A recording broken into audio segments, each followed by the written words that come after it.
Hello दोस्तों, आप सभी का स्वागत है आपके अपने चैनल राज एग्ज़ाम अड्डा में। आज की क्लास हमारी करंट अफेयर पर आधारित क्लास है। इससे पहले हमने उत्तराखंड के करंट अफेयर की क्लासों को कवर करा है। आज हमारी जो क्लास होने वाली है नेशनल और इंटरनेशनल करंट अफेयर पर आधारित क्लास होने वाली है, जो आने वाले एग्ज़ाम के लिए काफ़ी हेल्पफुल क्वेश्चन होने वाले हैं या क्लास होने वाली है। तो सबसे पहला आज का जो हमारा प्रश्न होने वाला है, राष्ट्रीय पंचायती राज दिवस कब मनाया जाता है। तो राष्ट्रीय पंचायती राज दिवस मनाया जो जाता है हमारा 24 अप्रैल को मनाया जाता है। कब मनाया जाता है भाई? तो 24 अप्रैल को हम राष्ट्रीय पंचायती राज दिवस मनाते हैं। ठीक है, तो राष्ट्रीय पंचायत दिवस कब मनाते हैं भाई? तो 24 अप्रैल को मनाते हैं। और भारत के प्रधानमंत्री मनमोहन सिंह ने 24 अप्रैल 2010 को पहला राष्ट्रीय पंचायती राज दिवस घोषित किया गया था। तो पहला राष्ट्रीय पंचायती राज दिवस किसके द्वारा घोषित किया गया? तो भारत के प्रधानमंत्री मनमोहन सिंह के द्वारा घोषित किया गया। और पंचायती राज दिवस हम मनाते कब हैं भाई? तो 24 अप्रैल को मनाते हैं। और पहला पंचायती राज दिवस कब घोषित किया गया? तो 24 अप्रैल 2010 में घोषित किया गया था। ठीक है, इसके अलावा हमें ये भी याद रखना है कि 2011 से हर साल 24 अप्रैल को राष्ट्रीय पंचायती राज दिवस भैया क्या करा जा रहा है? मनाया जा रहा है। 73वां संविधान संशोधन पंचायती राज व्यवस्था से संबंधित है। तो कौन सा ऐसा संशोधन है जो पंचायती राज व्यवस्था से संबंध रखता है? तो वो 73वां संविधान संशोधन है जो पंचायती राज व्यवस्था से संबंधित है भाई। ठीक है, इसके अलावा हमें ये भी याद रखना है 73वां संविधान संशोधन अधिनियम भैया 24 अप्रैल 1993 को प्रभाव में आया था। तो 73वां संविधान संशोधन अधिनियम भैया कब प्रभाव में आया था? तो 24 अप्रैल 1993 को प्रभाव में आया था। ठीक है, इसके अलावा हमें ये भी बात याद रखनी है कि 73वां संविधान संशोधन 1992 के द्वारा भारतीय संविधान में एक नया भाग, वो भी कौन सा भाई? भाग 9 शामिल किया गया, जिसमें भैया 16 अनुच्छेद हैं। तो कितने अनुच्छेद हैं उसमें? तो 16 अनुच्छेद हैं। और आर्टिकल भैया कहाँ से कहाँ तक हैं? तो आर्टिकल 243 से लेकर 243 ओ तक शामिल किए गए हैं। संविधान की 11वीं अनुसूची को शामिल किया गया है। तो 11वीं अनुसूची का संबंध किससे है? तो पंचायती राज व्यवस्था से संबंध है। और भैया किसमें? तो भाग 9 में पंचायती राज व्यवस्था को रखा गया है। टोटल आर्टिकल कितने हैं? तो 16 आर्टिकल हैं। और भैया 243 से लेकर 243 ओ तक भैया पंचायती राज व्यवस्था के बारे में बताया गया है। ठीक है, भारतीय संविधान के भाग भैया किसमें 4 के तहत अनुच्छेद 40 ग्राम पंचायत संगठन से संबंधित है। ठीक है, भारतीय संविधान के भाग 4 में अनुच्छेद 40 में भैया किसके बारे में बताया गया है? तो ग्राम पंचायत के संगठन से संबंधित भैया बताया गया है। बलवंत राय मेहता समिति भैया कब बना? तो 1957 में बनाया गया। और ये समिति कैसी समिति थी? तो त्रिस्तरीय पंचायती राज व्यवस्था से संबंधित थी भाई। तो बलवंत राय मेहता समिति का गठन कब किया गया था भाई? तो 1957 में किया गया था। और भैया कैसी समिति थी ये? तो त्रिस्तरीय पंचायती राज व्यवस्था से संबंध रखता था। ठीक है, पंचायती राज व्यवस्था के 3 स्तर कौन कौन से बताए गए हैं बलवंत राय मेहता समिति के अनुसार? तो ग्राम पंचायत, जनपद पंचायत या पंचायत समिति जिसे कहते हैं, जिला परिषद या जिला पंचायत। तो बलवंत राय मेहता समिति ने ये सुझाव दिए हैं कि भाई इस तरीके से 3 पंचायत स्तर बनाए जाएंगे। ठीक है, आगे बात करते हैं, भारत में पंचायती राज का जनक किसको कहा जाता है? तो बलवंत राय मेहता को पंचायती राज का जनक कहा जाता है। कहाँ पर? भारत में। भारत में स्थानीय स्वशासन का जनक किसे कहा जाता है? तो लॉर्ड रिपन को भारत में स्थानीय स्वशासन का जनक कहा जाता है। ठीक है, भारत में प्रथम बार भैया राजस्थान के नागौर जिले के बगधरी गांव में 2 अक्टूबर 1959 को पंचायती राज व्यवस्था लागू किया गया था। तो भारत में पहली बार भैया कहाँ पर लागू किया गया था? तो राजस्थान के नागौर जिले में लागू किया गया था। और कब लागू किया गया था? तो 2 अक्टूबर 1959 को लागू किया गया था। इसी के साथ साथ हमें ये भी याद रखना है कि 11 अक्टूबर 1959 को आंध्र प्रदेश में पंचायत राज का उद्घाटन किया गया। तो आंध्र प्रदेश में भैया कब किया गया था? तो 11 अक्टूबर 1959 को भैया क्या करा गया था? आंध्र प्रदेश में पंचायती राज व्यवस्था लागू की गई थी। ठीक है, हाल ही में कुछ दिवस जैसे कि अप्रैल माह के दिवस की हम चर्चा कर लें तो विश्व पुस्तक और कॉपीराइट दिवस कब मनाया जाता है, तो 23 अप्रैल को मनाया जाता है। अंग्रेजी भाषा दिवस कब मनाया जाता है, ये भी 23 अप्रैल को मनाया जाता है। विश्व पृथ्वी दिवस कब मनाया जाता है, तो ये 22 अप्रैल को मनाया जाता है, जो कि एग्जाम में काफ़ी बार पूछा भी गया है। विश्व लीवर दिवस कब मनाया जाता है, तो 19 अप्रैल को विश्व लीवर दिवस मनाया जाता है।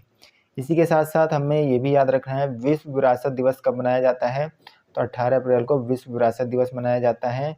डॉक्टर BR अम्बेडकर जयंती कब मनाई गई भाई, तो 14 अप्रैल को मनाई जाती है। विश्व चगास रोग दिवस कब मनाया जाता है, ये भी 14 अप्रैल को मनाया जाता है। अंतर्राष्ट्रीय पगड़ी दिवस कब मनाया जाता है, तो 13 अप्रैल को अंतर्राष्ट्रीय पगड़ी दिवस मनाया जाता है। इसी के साथ साथ हमें ये भी याद रखना है जलियांवाला बाग नरसंहार दिवस कब मनाया जाता है, तो 13 अप्रैल को मनाया जाता है। बैसाखी 2024 भैया कब मनाई गई, तो 13 अप्रैल को मनाई गई। विश्व पार्किंसंस दिवस कब मनाया जाता है, तो 11 अप्रैल को मनाया जाता है। राष्ट्रीय सुरक्षित मातृत्व दिवस कब मनाया जाता है, तो 11 अप्रैल को मनाया जाता है। इसी के साथ साथ हमें ये भी याद रखना है कि विश्व होम्योपैथी दिवस कब मनाया जाता है, तो 10 अप्रैल को मनाया जाता है। विश्व स्वास्थ्य दिवस कब मनाया जाता है, तो 7 अप्रैल को विश्व स्वास्थ्य दिवस मनाया जाता है। राष्ट्रीय हस्त निर्मित दिवस कब मनाया जाता है, तो 6 अप्रैल को राष्ट्रीय हस्त निर्मित दिवस मनाया जाता है। इसके अलावा हमें ये भी याद रखना है कि राष्ट्रीय पुस्तकालय दिवस कब मनाया जाता है, तो 6 अप्रैल को मनाया जाता है। राष्ट्रीय समुद्री दिवस कब मनाया जाता है, तो 5 अप्रैल को मनाया जाता है। अंतर्राष्ट्रीय खदान जागरूकता दिवस 4 अप्रैल को मनाया जाता है। और विश्व ऑटिज्म जागरूकता दिवस कब मनाया जाता है, तो 2 अप्रैल को मनाया जाता है। RBI की स्थापना भैया या कह सकते हैं कि RBI की स्थापना दिवस कब मनाया जाता है, तो 1 अप्रैल को मनाया जाता है। और उत्कल दिवस कब मनाया जाता है, तो 1 अप्रैल को उत्कल दिवस मनाया जाता है। तो ये कुछ महत्वपूर्ण अप्रैल माह के दिवस हैं जो एग्जाम के पॉइंट ऑफ व्यू से काफ़ी मोस्ट होने वाले हैं। अगले क्वेश्चन की ओर चलेंगे। अगला हमारा क्वेश्चन होने वाला है जलवायु रणनीति 2030 भैया। जलवायु रणनीति 2030 दस्तावेज किसके द्वारा लॉन्च किया गया है, तो नाबार्ड के द्वारा लॉन्च किया गया है। जलवायु रणनीति 2030 दस्तावेज भैया लॉन्च किया गया है किसके द्वारा, नाबार्ड के द्वारा लॉन्च किया गया है। इससे जो हमें बातें याद रखनी है वो बातें क्या क्या याद रखनी है। पृथ्वी दिवस के अवसर पर राष्ट्रीय कृषि और ग्रामीण विकास बैंक नाबार्ड ने अपना जलवायु रणनीति 2030 दस्तावेज जारी किया। तो किस अवसर पर जारी किया उन्होंने, तो राष्ट्रीय कृषि के और ग्रामीण बैंक नाबार्ड ने अपना जलवायु रणनीति 2030 जारी किया था। दस्तावेज नाबार्ड के अध्यक्ष साजी केवी द्वारा जारी किया गया। ठीक है, तो नाबार्ड के अध्यक्ष कौन है भैया, साजी केवी हैं, जिनके द्वारा क्या करा गया, दस्तावेज को जारी किया गया। उद्देश्य क्या है, भारत में ग्रीन फाइनेंसिंग की आवश्यकताओं को पूरा करना है। इसका उद्देश्य क्या है, भारत की ग्रीन फाइनेंसिंग की आवश्यकता को पूरा करना है। इस उद्देश्य से इस व्यवस्था को बनाया जा रहा है। इसके अलावा हमें ये भी याद रखना है कि नाबार्ड के अनुसार भारत को 2030 तक 2.5 ट्रिलियन डॉलर से अधिक की कुल संचयी राशि तक पहुंचने के लिए हर साल 170 बिलियन डॉलर की आवश्यकता होगी भैया। कितने बिलियन की आवश्यकता होगी, तो 170 बिलियन डॉलर की आवश्यकता भैया पर ईयर पड़ने वाली है। 2019-20 तक भारत द्वारा ग्रीन फाइनेंसिंग में लगभग 49 बिलियन डॉलर एकत्र किए गए हैं। ठीक है, तो इतने पैसे हमने 2019-20 में इकट्ठा करा है। नाबार्ड की बात करें तो नाबार्ड की फुल फॉर्म क्या है, तो national bank for agriculture and rural development. ठीक है, इसका गठन कब किया गया, तो 12 जुलाई 1982 को नाबार्ड का क्या गया अभी गठन किया गया। इसके अध्यक्ष कौन है, तो केवी साजी इसके कौन है भाई, अध्यक्ष हैं। इसका हेडक्वार्टर कहाँ है, तो मुंबई में नाबार्ड का क्या भी है, नाबार्ड का हेड क्वार्टर है। ठीक है, इसी के साथ साथ यह मुख्य रूप से देश के ग्रामीण क्षेत्र पर ध्यान केंद्रित करने वाला एक विकास बैंक है। नाबार्ड स्थापना दिवस कब मनाया जाता है, तो 12 जुलाई को नाबार्ड स्थापना दिवस मनाया जाता है। अगले क्वेश्चन की बात करते हैं। अगला आज का हमारा क्वेश्चन होने वाला है on in one payment device Bharat पे वन को किसने लॉन्च किया है? तो भैया ये भारत पे के द्वारा लॉन्च किया गया है। On in one payment device Bharat पे 1 को भैया लॉन्च किया है। किसने? भारत पे ने लॉन्च किया है। BharatPe 1 on in one payment device है। डिवाइस में point of sale, QR code और स्पीकर को स्वीकृत करता है। ठीक है, इसमें क्या क्या व्यवस्थाएं दी गई हैं? तो पॉइंट ऑफ सेल दिए गए हैं, QR कोड भी दिए गए हैं और स्पीकर की भी क्या करी गई है वही व्यवस्था की गई है। ठीक है, भारत पे 1 में high definition touch screen display और 4G और वाईफाई कनेक्टिविटी भी दी गई है। BharatPe 1 asteroid operating system द्वारा संचालित किया जाएगा। ठीक है, भारत पे एक भारतीय फिनटेक कंपनी है। भारत पे एक भारतीय क्या है? फिनटेक कंपनी है। भारत पे वित्तीय सेवाएं प्रदान करता है। भारत पे भैया कैसी सेवाएं प्रदान करता है? तो वित्तीय सेवाएं प्रदान करता है। मुख्य कार्यकारी अधिकारी कौन है? तो नलिन नेगी इसके क्या है भैया? मुख्य कार्यकारी अधिकारी हैं। किसके? भारत पे के भैया। ठीक है, इसके अलावा हमें ये भी बात याद रखनी है कि भारत पे की स्थापना भैया 2018 में की गई थी। भारत पे की स्थापना कब की गई? 2018 में की गई। जिसके संस्थापक कौन हैं? तो अशनीर ग्रोवर और शाश्वत नकराणी और भाविक कोलाडिया इसके कौन है भैया? तो संस्थापक हैं। ठीक है, ये लोग संस्थापक हैं भारत पे के। प्रमुख पोर्टल और ऐप की बात अगर करते हैं, सारथी पोर्टल जो कि केंद्रीय कृषि मंत्री अर्जुन मुंडा के द्वारा चलाया गया। CARES पोर्टल भैया किसके द्वारा चलाया गया? तो केंद्रीय कोयला मंत्री प्रहलाद जोशी के द्वारा चलाया गया है। तो भैया केंद्रीय कोयला मंत्री कौन है? तो प्रहलाद जोशी हैं। ठीक है, जिनके द्वारा ये इस पोर्टल को चलाया गया है। चौपाल ऐप किसके द्वारा का चलाया गया है? तो संदीप बंसल के द्वारा चलाया गया है। कौन सा ऐप? चौपाल ऐप, जो कि भोजपुरी का पहला OTT ऐप है। कैसा है भैया? भोजपुरी का पहला ये OTT ऐप है। तो चौपाल ऐप किसके द्वारा चलाया गया? तो संदीप बंसल के द्वारा चौपाल ऐप चलाया गया। इसी के साथ साथ और ऐप अगर बात करते हैं, अनुवादिनी ऐप किसके द्वारा चलाया गया? तो केंद्र सरकार के द्वारा अनुवादिनी ऐप चलाया गया है। ठीक है, इसी के साथ साथ मनी टू इंडिया ऐप किसके द्वारा चलाया गया है? तो ICICI बैंक के द्वारा मनी टू इंडिया ऐप चलाया गया है। संभव ऐप किसके द्वारा चलाया गया है? तो इंडियन आर्मी के द्वारा संभव ऐप चलाया गया है। पाट मित्रों ऐप किसके द्वारा चलाया गया है? तो वस्त्र मंत्रालय के द्वारा पाट मित्रों ऐप चलाया गया है। मेरा युवा भारत भैया किसके द्वारा चलाया गया है? तो प्रधानमंत्री नरेंद्र मोदी जी के द्वारा मेरा युवा भारत ऐप लॉन्च किया गया है। इसी के साथ साथ रोजगार पोर्टल ऐप किसके द्वारा चलाया गया है? तो उत्तराखंड सरकार के द्वारा रोजगार पोर्टल ऐप लॉन्च किया गया है। तो ये जो ऐप हैं या जो पोर्टल हैं, इनको अच्छी तरीके से हमें याद भी करने हैं और जो कि एग्ज़ाम में यहाँ से भी क्वेश्चन हमें देखने को मिल सकते हैं। अगले क्वेश्चन की ओर चलते हैं। अगला आज का हमारा प्रश्न होने वाला है, अंतरिक्ष विज्ञान के क्षेत्र में आर्यभट्ट पुरस्कार किसे प्रदान किया गया है? तो अंतरिक्ष विज्ञान के क्षेत्र में आर्यभट्ट पुरस्कार डॉक्टर सुब्बाराव पाउलुरी को भैया प्रदान किया गया है। ठीक है, इनसे हमें बातें क्या याद रखनी है? इनसे हमें बातें याद रखनी है, अनंत टेक्नोलॉजी के संस्थापक CEO डॉक्टर सुब्बाराव को आर्यभट्ट पुरस्कार से सम्मानित किया गया है। डॉक्टर सुब्बाराव के पास भारतीय अंतरिक्ष कार्यक्रम यानी इसरो में 40 वर्षों से अधिक का क्या है भैया इनको अनुभव है। कहाँ पर? यानी इसरो के अंदर। ठीक है, कितने वर्ष का अनुभव है इनको? 40 वर्ष का अनुभव है। यह एक उद्यमी और प्रौद्योगिकी वैज्ञानिक हैं भैया। उन्होंने 1993 में अनंत टेक्नोलॉजीज लिमिटेड यानी ATL की स्थापना की थी। कब की थी भाई ATL की स्थापना?